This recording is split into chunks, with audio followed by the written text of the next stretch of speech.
नमस्कार मित्रांनो, आज आपण केशर या आंब्याच्या झाडाची लागवड केली आहे त्याच्याबद्दल माहिती घेणार आहे. ही केशरचं झाड 1 वर्षाचं आहे. आपण ही नर्सरीतून आणून लागवड केलेली आहे. अशीच ह्या लाईनना आपण 20-25 झाडं लावली आहेत. ही काय जुनी झाडं आहेत ही जी आता आपण पाहू शकता की मोठी आहेत आणि ही नवीन झाडं नुकतीच लावल्यात, 1-2 महिने झालेत. झाडाच्या पानावर थोडासा रोग दिसत होता, सकाळी सकाळी औषध मारून घेतलं आहे आणि ह्याला आपण काय केलं आहे, DAP आणि युरिया टाकला आहे. बघा आता तुम्हाला दाखवतो. ही बघा DAP आणि युरियाचं मिक्सचर एक थोड्याशा अंतरावर गोल उकरून एक अर्धा किलो डोस दिला आहे. ही बघा DAP. या DAPनं काय होणार तर ह्या झाडाच्या ज्या मुळ्या आहेत त्याला ताकद मिळणार आणि त्याची मुळांची वाढ चांगली होणार. आणि युरियानं काय होणार, ह्याला काळोख येणार. आणि आपण पाहू शकता आपण ह्याची छाटणी केली होती, तर ह्या छाटणीनंतर आता इथे थोडं फुटवं निघायला लागल्यात. तर ह्या फुटव्यांना ताकद बळ मिळणार आणि झाडाची वाढ चांगल्या पद्धतीने होणार. आता आपण ह्याला आहे ना एक 10-15 दिवसानं पोटॅशचा एक डोस देणार आहे. ज्यानं पोटॅशनं काय होतं, झाडाची ही जी खोड आहे ही मजबूत होतं, झाडाची स्ट्रेंथ वाढते, ताकद वाढते. ह्याचा आपण डोस युरिया आणि DAPचा डोस आत्ता आपण दिला आहे. तर आपली इथं आत्ता 25 झाड आहेत. तर 25 झाडांना लहान मोठी मिळून दोन्ही. तर ही बघा ही मोठं झाड आहे. तर ह्या झाडाची मला थोडी माहिती सांगायची होती वेगळ्या पद्धतीनं, की ही झाड आपण आणतानाच मोठं आणलं होतं. या आणतानाच माझ्या डोक्या एवढं झाड होतं एवढं आणि मनगटागत ह्याचा बुंदा होता. तर ह्याच्या लागणीचा एक जुना व्हिडिओ आहे, तो पण मी तुम्हाला दाखवतो शेजारी शॉर्टमध्ये. तर आता ही झाड लावल्यापासून 2 वर्षाचं लावून 2 वर्ष झालेत. तर तेव्हा बुंदा ह्याचा एवढा होता, तर तो आता चांगला एवढा झाला आहे मोठा. आणि फुटवा बिटवा आता बरेचसे जण लोक म्हणतात की मोठं झाड लावणं आहे त्याचा फुटवा एवढा व्यवस्थित होत नाही. पण बऱ्याचदा काय होतं, आपल्याला झाड लावायची आवड असते, आपण छोटी झाडं लावतो, पण आपल्याला माहितीच्या अभावी त्याची योग्य प्रमाणात आपल्याला त्याची निगा राखता येत नाही, पर्यायानं नीट वाढवत नाही. म्हणून कधीतरी 1-2-3 झाडं लावाय अशी काही हरकत नाही. पण माझा वैयक्तिक अनुभव असा आहे की ही मोठी झाडं जास्त लावण्यात काही फायदा नाही. जे झाड लहान लावतो आपण झाड, तर त्याची सुरुवातीपासूनच वाढ चांगली होती. त्याच्याबरोबर आपल्याला छाटणी करता येते, त्याला फुटवा व्यवस्थित पकडता येते. त्यामुळे जो असा डोलादार प्रकार येत होतो आणि मुळांची वाढ पण व्यवस्थितरित्या होती, ती मोठ्या झाडात त्या मानानं होत नाही. पण ही एक अपवाद आहे की आपण एक मोठं झाड लावलं होतं आणि योगायोगानं ते चांगलं आलं, पण सहसा असं होत नाही. तर आता आपण ह्याला खत टाकणार आहे, असं सगळ्या झाडांना टाकणार आहे ह्या बांधाव अख्ख्या. पहिल्यांदा आपण ह्यातलं कडचं गवत काढून घेतलेलं आहे मित्रांनो आणि या झाडापासून एक इतभर अंतरावर 4ही बाजूनं असं गोलाकार पद्धतीनं उकरून घेतलं आहे. गवत झाडाच्या बुंध्यात शक्यतो ठेवायचंच नाही. तुम्ही जर गवत ठेवलं तर सगळं ती गवतच खाऊन टाकतं. आणि आता हा 1 किलोभर DAP आणि युरिया दोन्ही मिक्सचर आहे. तर ह्यातलं जेवढं बसेल तेवढं आपण टाकू. आपण ह्याच्या आधी ह्याला फक्त आणि फक्त शेणखतावर आपण आणि गोमूत्रावर आपण हे झाड जपले. पहिल्यांदा आपण ह्याला रासायनिक खत देतोय, कारण काय झालं यंदा पावसाचं प्रमाण खूप आहे. पर्यायानं झाडाची पानं नुसती हिरवीगार झाल्यात, पण ग्रोथ काय एवढी दिसेना. आता जे नवीन फुटवं निघल्यात तर त्यात ताकद नाही. त्यामुळं आपण ह्या पावसाळ्यात खतं देतो. सहसा रासायनिक खतांचा आपण टाळतोच. एक अंतराव असा गोलाकार पद्धतीनं खत टाकून घ्यायचं. यात युरिया आहे आणि DAP दोनच गोष्टी आहेत. युरियानं काय होईल, नवीन फुटव्याला ताकद भेटेल आणि ह्या DAPमध्ये नत्र पण आहे आणि स्फुरद पण आहे.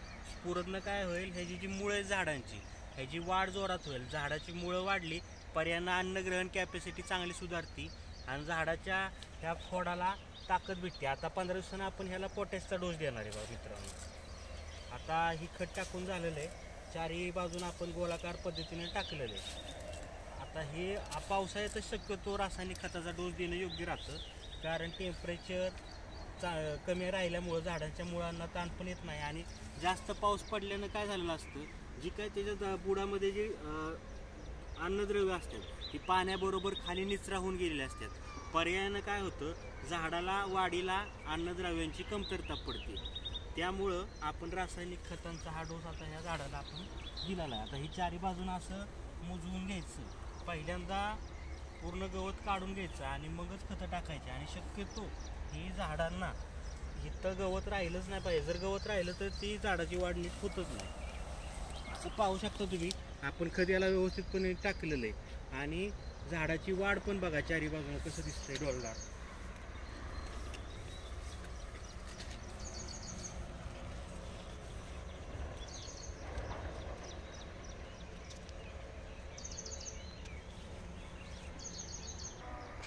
हां मित्रांनो, हे बघा, आपण ही डोके एवढं उंच झाड लावले, ह्याचा बुंदा बघा. हे बुंद्यात तुम्हाला डबल ही दिसल, डबल असं ही दिसल खोड. तर ह्याला डबल बाटा कलम म्हणतात. ही डबल बाटा कलमानं काय होतं, झाडाला अन्नद्रव्य जी मिळतात ती जास्त प्रमाणात मिळतात, कारण डबल ह्याची वाढण्याचं इंजिन डबल असतं. हां, पर्यायानं ही जी वाढ आहे झाडाची ती फास्ट प्रमाणात होती आणि ह्याची साईज पण चांगली मिळते.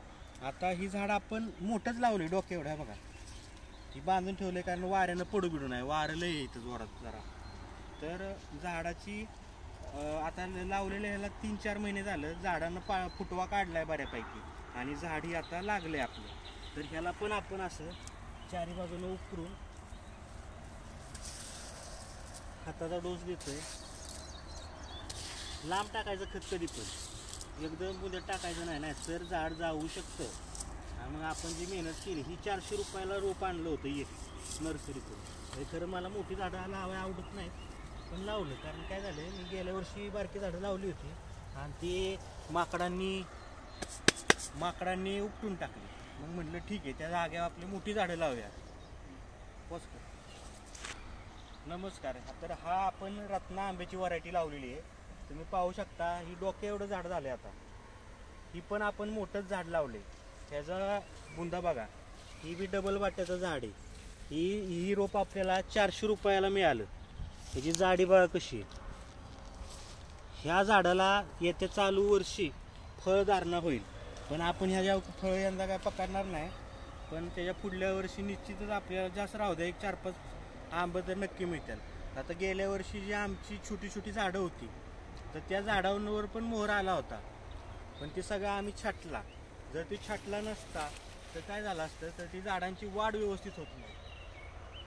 तर ही रत्ना व्हरायटी ही दापोली विद्यापीठानं बनवलेली व्हरायटी आहे. यामध्ये काय केले, तर आपला हा कुठला हापूस आंबा आणि नीलम आंबा त्याचं संकर केले आणि ते संकर करून ही रत्ना ही व्हरायटी बनवलेली आहे. तर रत्ना व्हरायटीची खासियत काय आहे की हा अतिशय गोड लागतो. फक्त ह्याचा ड्रॉबॅक एकच आहे की हा उशिरा चालू होतो. म्हणजे जून जुलैमध्ये पण रत्ना आंबा आपल्याला खायला बाजारात सगळ्यात शेवटपर्यंत रत्ना आंबा राहतो. आणि केशर आंबा कसा आहे की तो लवकर येतो आणि लवकर संपतो.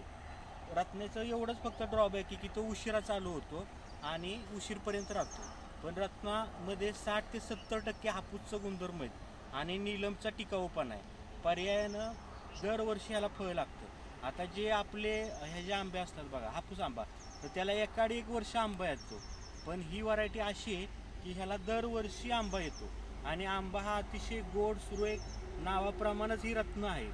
तर रत्नाचा पण आंबा तुम्ही आपल्या बागेत, स्वतःच्या बागेत लावू शकता. दिसतोय ना मी.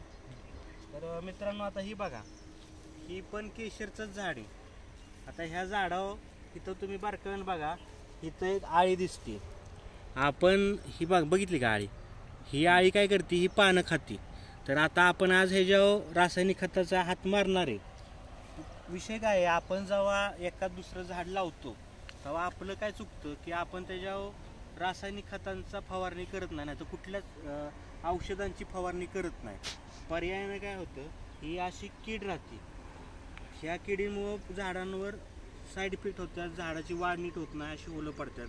तर त्यासाठी पर्याय काय की आपल्याला 15 दिवसातून नाहीतर महिन्यातून एक कीटकनाशक आणि बुरशीनाशकची फवारणी घेतलीच पाहिजे, जेणेकरून झाडाचं ही जी स्टेम आहे, ही जी खोड आहे ती पण चांगलं राहतं आणि ह्या आळ्यांचा पण नायनाट होतो.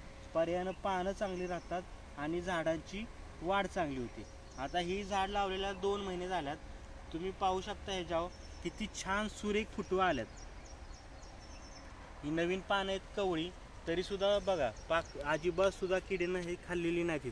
इथं 1-2 पानं दिसत आहे ते, ही आत्ताच झालं एवढ्यात, पण आपण 15 दिवसापूर्वी फवारणी घेतली होती, तरी आता आपण घेणार आहे. तर ह्याला पण आता मी गवत काढून घेतलं चांगल्या पद्धतीनं. आता ह्याला चारी बाजूनं असंच जागा करणार आहे, उकरून घेणार आहे. आणि त्यात आपण युरिया आणि DAP चा एक अर्धा किलो युरिया आणि DAPचं मिक्सचर, म्हणजे दोन्ही मिळून अर्धा किलो ही टाकून घेणार आहे. अशी ह्याच बांधानं आपण सगळी 25 झाडं लावलेत. अशीच काय मोठी आहेत काय छोटी आहेत, पण अशीच एक 25 झाडं लावलेत आणि चांगली झाडं आलेत. तर हे केशरचं झाड आहे मित्रांनो. ह्याचं ग्राफ्टिंग बघा, ग्राफ्टिंग इथं तुम्ही बघू शकता, अतिशय सुरेख ग्राफ्टिंग झालेलं आहे. ही बघा, ही स्टेम ह्याच्यावर वाढली आणि ही मदर म्हणजे जी कुई वापरली ती ह्याला देशी झाडाची कुई वापरली. पर्यायानं बुंदा लवकर जाड होतो आणि झाडाला चांगला सपोर्ट मिळतो आणि झाड लवकर वाढतं.